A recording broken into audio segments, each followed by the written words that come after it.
देखिए हर खबर यहीं पर, सब्सक्राइब कीजिए TV9 भारतवर्ष। ये बहुत बड़ा एक चुनौती जो सरकार के सामने थी, इनकी तैयारी पर्याप्त न होने की वजह से पूरी तरह से, चाहे वो केंद्र सरकार हो या राज्य सरकार हो, वो पूरी तरह से विफल हो चुकी है।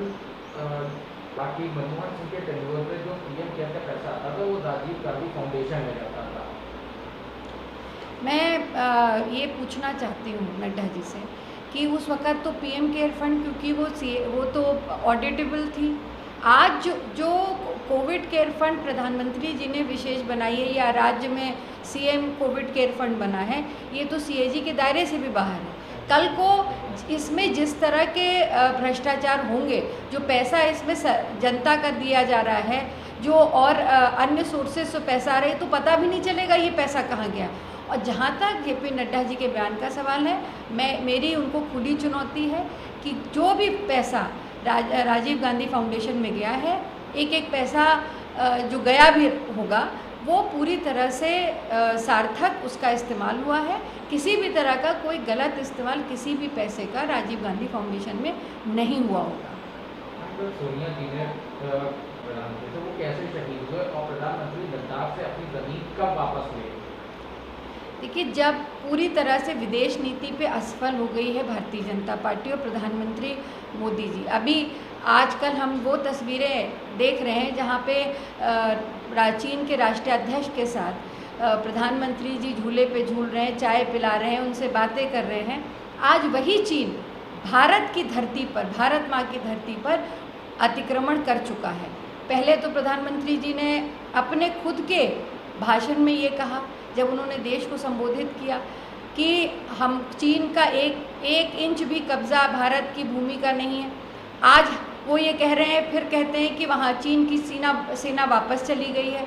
तो खुद देश से झूठ बोलना, मैं मानती हूँ, ये सबसे बड़ा अपराध है। जो भी वास्तविक स्थिति है ये जनता के सामने आनी चाहिए।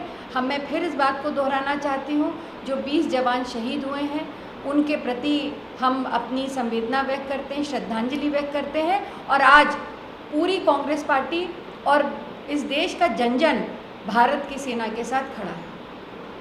लगातार बढ़े हैं, कई राज्यों में, दिल्ली में तो डीजल पेट्रोल फ्री महंगा हो गया। आज वो आवाज़ें नहीं सुनाई दे रही भारतीय जनता पार्टी की, उन नेताओं की। जब यूपीए की सरकार थी तो सड़कों पर आकर के आंदोलन किया करते थे। बहुत सारे सांसद उत्तर प्रदेश से भी थे जो सड़कों पे आंदोलन किया करते थे जब दाम 60 रुपये हुआ था। आज डीजल का दाम पेट्रोल से भी ज़्यादा हो गया है।